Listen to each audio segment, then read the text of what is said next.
Ports of Call.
Beyond blue horizons, far at the world's end, strange, fascinating lands beckon us, bid us revel in their exotic splendors. Come with us as we head for Ports of Call.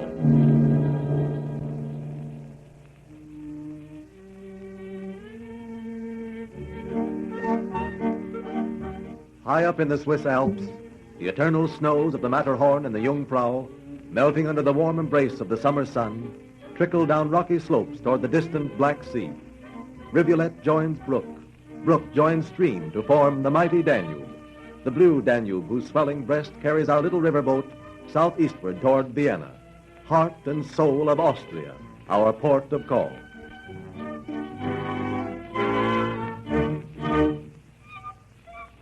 Vienna, gay, laughing, glittering Vienna, has known much sadness since the World War. But in spite of the marching brown ranks of the Heimwehr and the never-ending strife between communist and socialist, some of the old Vienna still remains. Laughter still rings through the twilit streets, and across the tiny squares comes the lilting strains of a waltz. And after the last red ray of the setting sun has slipped off the towering steeple of St. Stephen's, the ghosts of Vienna's glamorous past tread through her storied streets. The brilliantly uniformed officers, the beautiful women of the court, fleeting nostalgic memories of the Vienna of the Empire, the Vienna of the Habsburgs.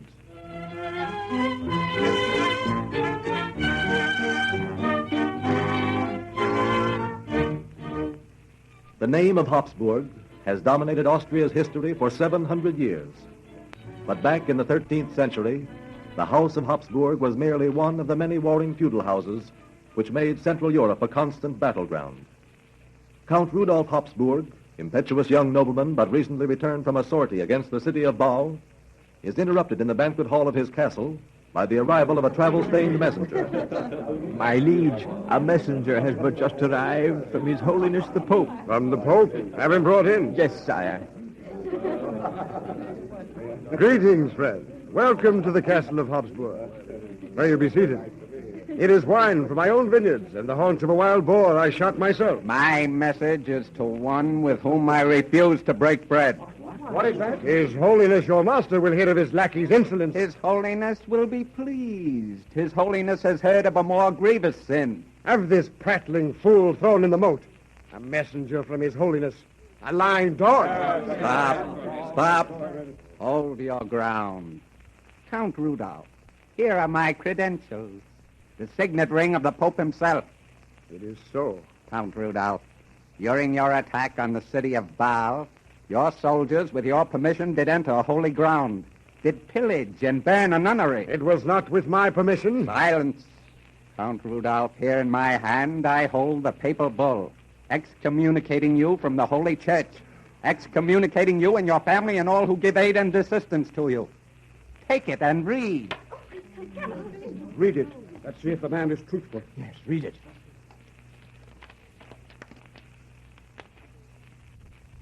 It is true. And if one of you joins me, you too are banned. And on this very night, I had planned that we gather according to the command of the church for a war against the hordes of barbarians in the north. The Holy Father himself has called us to this crusade. In such a cause, we may yet go. There we go. We too will be excommunicated. Hear me, my friends. I solemnly vow that from this moment hence, I shall work only to convert the barbarians to the church. I shall fight in this war if I have to go alone. And by my deeds, I shall win absolution. I shall follow you, Rudolph. And I. It is our sin to expiate also. Aye, so it is. We shall follow you. Yes, we'll follow you. To the last man, Rudolph's knights and vassals follow him to the war. For months, they fight valiantly. Then, one day on the battlefield, Rudolph receives a knight into his tent. My lord, on every side the barbarians are giving way. Our crossbowmen have driven their right flank beyond the river. How many have you captured? In today's battle, we have taken nearly 5,000 prisoners. Have they received the sacrament of the church? Even now, the bishop is baptizing them, my lord. That is well. Count Rudolph, for more than 6 months we have waged this holy war. 50,000 barbarians have we converted. Into many lands has the gospel been spread. Great wealth have we brought to the church. And to what avail? You have brought wealth to yourselves, too, have you not? Wealth. It is not for wealth, but for the salvation of our soul that we are fighting. It is not within my power to grant you absolution. We can but pray that His Holiness will heed our devotion to the church and have mercy upon us. What is this turmoil?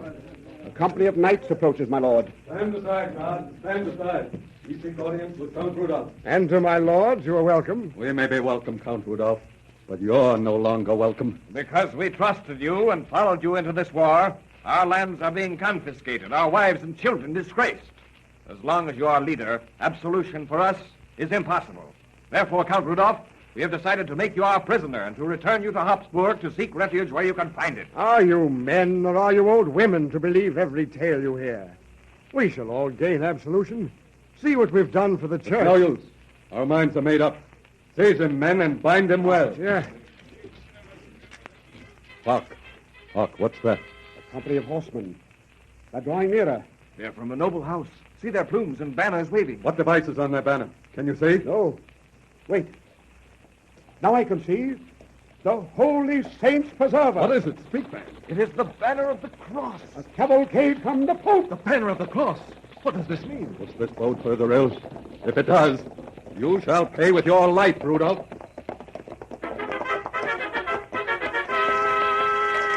An envoy from His Holiness, the Pope, to Rudolph, Count of Habsburg. Rudolph of Habsburg no longer leads us. I, Count Leopold, am in command here. His Eminence, the Cardinal, can give this message to none but Rudolph. Where is he? I am Count Rudolph. What means this? He cannot go before His Eminence bound. Loose him. Unbind his arms. Will it please you to follow me, Count Rudolph? His Eminence, the Cardinal, awaits.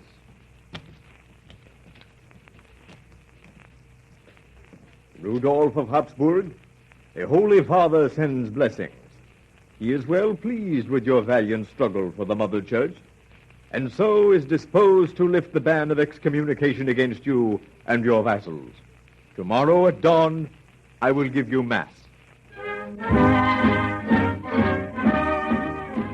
Received back within the Holy Church, Rudolph carries the cross and the sword through all of Germany, subjugating and converting the barbarians, and then conquering his rival feudal lords. Victory follows victory, until worn out by the indefatigable activity of this tireless young warrior, the defeated barons elect him emperor. When the crown of the empire settled upon Count Rudolph's head, the House of Habsburg assumed the position of dominance which it was to hold through 7 centuries of European history.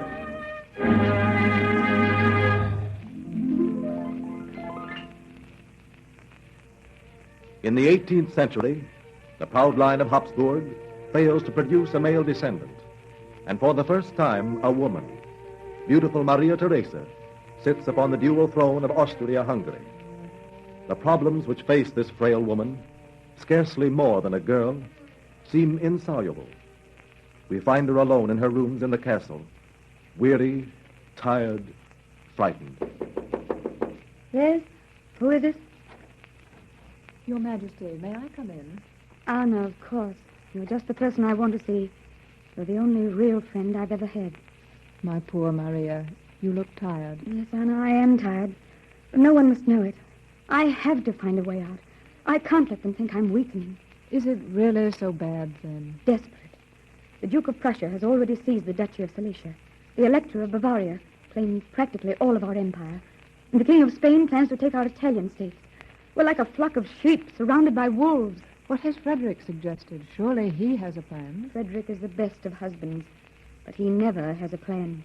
And your council? My council actually blames all of Austria's misfortune on the accident of my being born a woman. They won't listen to me. Every suggestion I make is met with, it's impossible, impossible. Ah, men are such fools. It's too bad you aren't the clinging vine, please help me, kind sir, sort of person. But, Anna, why? What earthly good would I be if I were? Exactly. But no man will admit a woman is smarter than he without hating her just a little. Anna, you jewel, of course. You've shown me the way. But, Your Majesty, I do not understand. You will. I believe by being a woman instead of a queen, I can save Austria.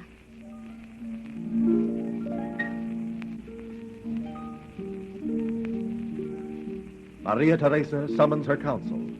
When they have convened, she makes her carefully rehearsed entrance. Tall candles placed on both sides of the throne illuminate with faint light the beautiful queen. As dressed in deepest black, her gorgeous blonde hair girlishly coiled about her neck, and carrying her youngest child in her arms, she seats herself. An 18th century Madonna, a helpless young mother, a frail woman appealing in every look and gesture, every word, for the sympathy of her subjects. It is one of history's superb performances. Each man in the brilliant assembly feels that this dependent young woman is appealing to him alone as Maria speaks. Gentlemen, my friends, my protectors, we have called you here tonight not as a queen calling her court, but as a woman, a mother who would rather see her precious little ones cold in death than see them grow to manhood and womanhood, serving any other country but Austria. We are forsaken, gentlemen. I am helpless. I confess it. I need you. I need your counsel and your advice. I need the strength of a man to face our enemies. I have not that strength. I must depend on yours. Were I a man, I would tell you to think only of the empire, to fear no enemy, to go to every province and every village and gather an army. I would tell you not to yield an inch, to protect your wives and your children with the last drop of your life's blood. But alas, gentlemen, I am not a man.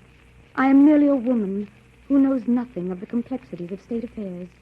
A mother who must depend upon your decision. Gentlemen, we must not fail our queen. I propose that we raise an army at once. We must defend Austria. Long live Maria Theresa! Long live the Queen! Thank you, gentlemen. Thank you.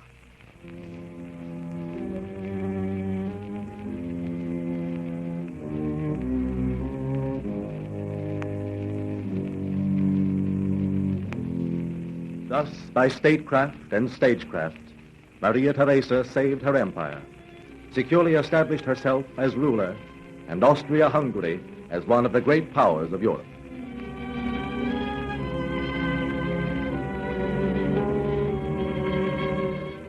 Napoleon's imperial eagle overshadowed Austria for a brief few years, and then Prince Metternich re-established her glory at the Congress of Vienna and paved the way for the illustrious and long reign of the Emperor Franz Joseph.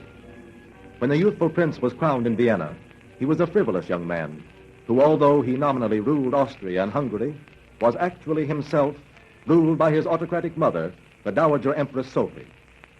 Still unmarried at 23, Empress Franz Joseph discovers that his mother has everything planned for him. My son, it has been arranged that 1 week from today, my sister Ludovica and her daughter Helene will visit us here at Ischel. You are then to ask her father for the hand of Helene in marriage. Will Uncle Max bring along his zither to play sweet music while I do it? I remember that state banquet when he... Franz, you must be serious. Helene is a pious, good girl, not at all like her father. She is like her mother, my family. How about the little one, her young sister? Will she be here? The one who told me she wants to be a circus rider? Franz, be serious. They all four will be here, and you must ask for Helene's hand with good grace. My sister says that your Uncle Max and Elizabeth have promised to be on their good behavior, and so must you. All right, Mother, I'll do as you say.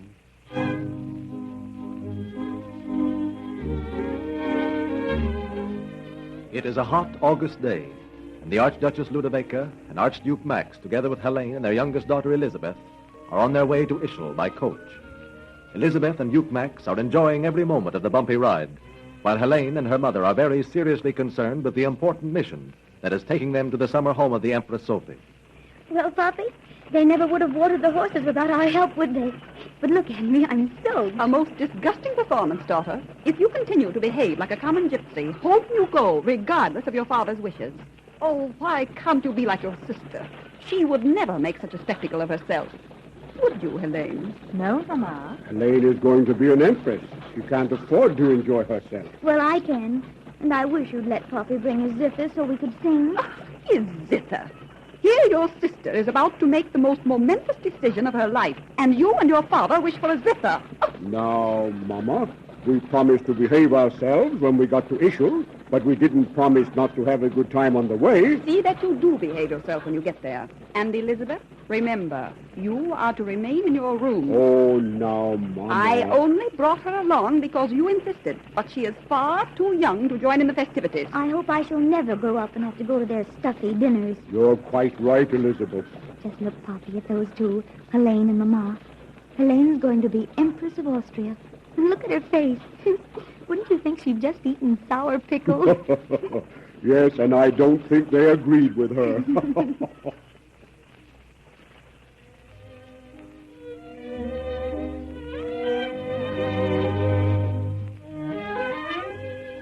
That evening at Ischl, the state dinner proceeds with deadly decorum. Every amenity leading up to the formal request for the hand of Helene is being observed. Franz Josef sits at the head of the table, an uneasy, unwilling victim of his mother's plans. Helene eagerly watches his face, tries to meet his eyes. Duke Max is about to crack with boredom when he sees the banished Elizabeth watching the stuffy procedure from the balcony. He calls to her. Elizabeth! Elizabeth! Come here a moment. What is it, Poppy? Mama will be angry. Oh, let her be What did angry. you want? Just to catch a glimpse of your happy face. A ray of light in all this gloom. It must be nearly time for Franz to ask you about Helene. She looks like a frightened thing. Why we should do it and get it over with so we could go to the stables to see that new stallion. What are you staring at? Franz, he is handsome. He's looking at you, too. And it's time he's coming over this way. My dear Cousin Elizabeth, will you honor me by a walk in the garden? I'm sure you'll excuse us.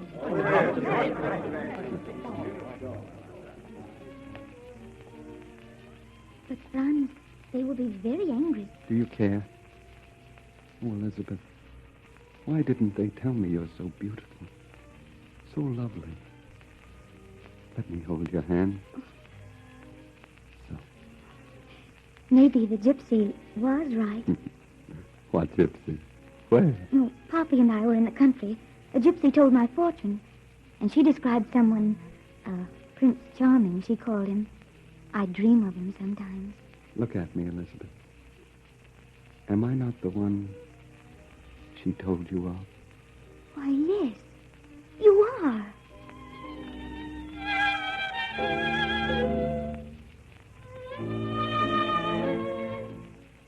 And so Franz Josef, for almost the only time in his life, openly defied his mother. In spite of her threats, cajoling, and tears, he married the lovely Elizabeth 6 months later.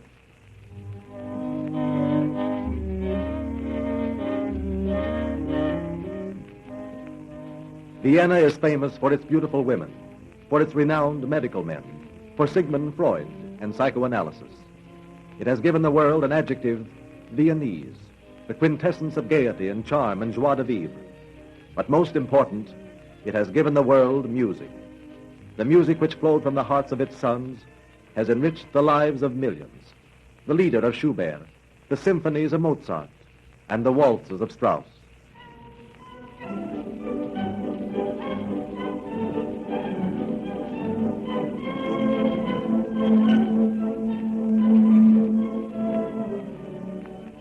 Johann Strauss, the waltz king, who has made generations happy with his beautiful music, failed in his life to make even his family happy. Johann, his eldest son, he forbade to study music, and it was only due to his mother's subterfuge that the boy pursued a clandestine musical education. At last, when Johann the elder definitely broke with his wife, young Johann is faced with the necessity of supporting his mother and two younger brothers. Mother, I've been thinking that perhaps I should start an orchestra of my own. But, Johann, you are so very young. Can't you wait another year or two? I've thought about it for a long while, Mother. You have worked so hard just to make ends meet. You've nearly killed yourself so that I might have my lessons. There are my brothers, Joseph and Edward, to be educated. I can't sit idly by and see you work. I must take the responsibility from you. I'm 19. Why, at 19, my father was already famous. Don't you understand, Mother? Yes, my son. Perhaps you are right. I shall begin rehearsals tomorrow.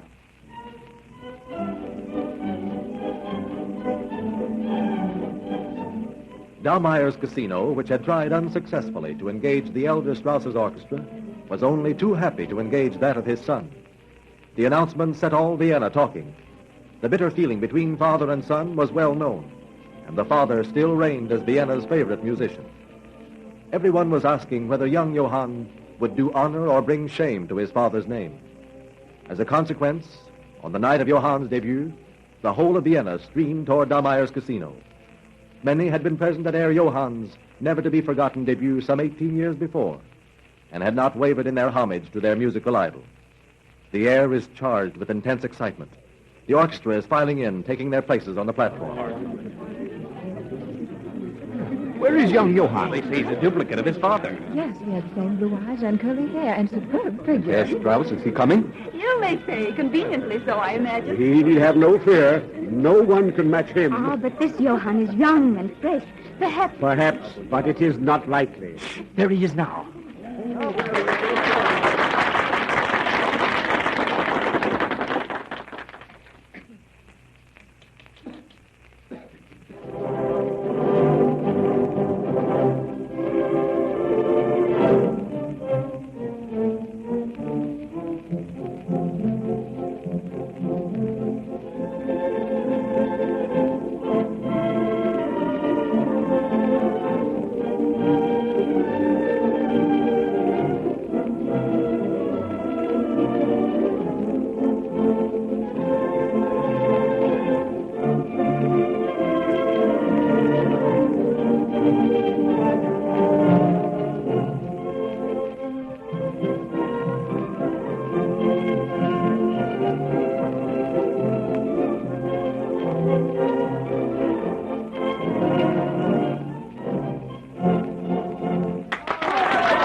This is the son. Why doesn't his father take lessons from him? Oh, he's truly a waltz. Sit down and have a taste of wine. Oh, you're very kind. I cannot stay tonight. Another time. Please, sir. My mother is waiting for me, and I promised I'd be home shortly after midnight. Yes, thank you. Some other time I shall be glad to eat and drink with you. Oh, sure. Good night. Edward, Joseph. My brothers, it was good of you to wait. But why are there tears in your eyes? Did I fail? Oh, you were splendid, Johann. You're famous, Johann. It will mean rest and pretty things for our mother. Now she will not have to sew until she can barely see. It is for her I'm happy.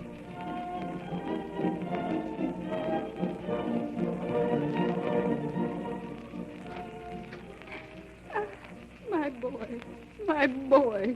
I can see from your face that you have good news. Oh, it was magnificent, Mother. They cheered and clapped and would not let him go. His playing bewitched them. Oh, I'm so glad. So happy for you, Johann.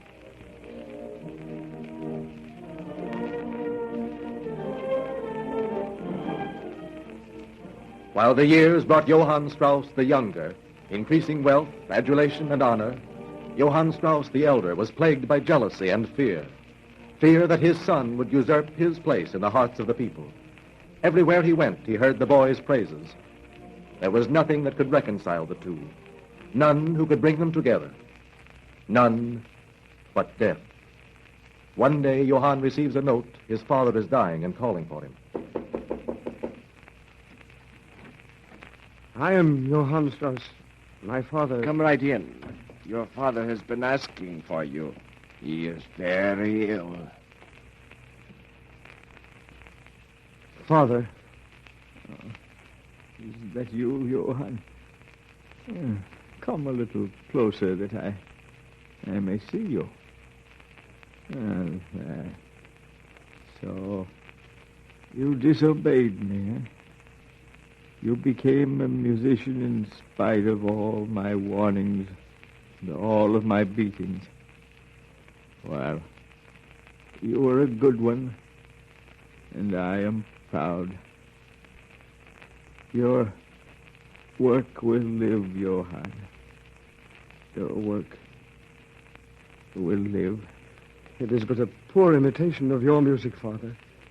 You have always been my inspiration. All my life I've wanted to compose and play as you do. It is your music that will live, not mine. Father. But Herr Strauss, why do you weep? Your father has been but a name to you. You have not lost a father or even a friend. I am not weeping for my father. I am weeping because the world has lost its greatest musician.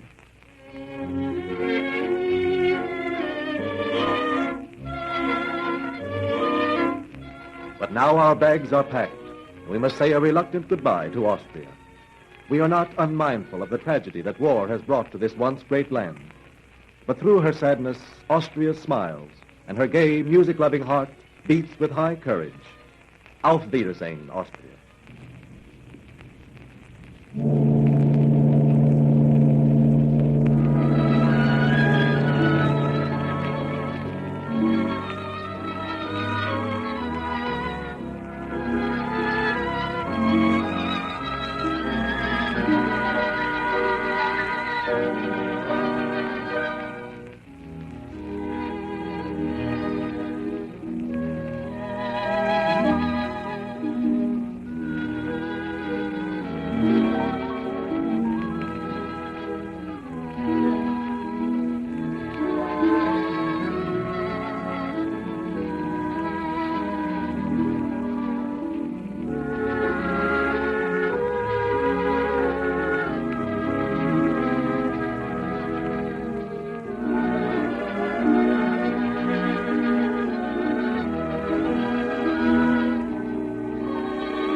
We invite you to join us again next week at this time as we journey to another of the world's fascinating ports of call.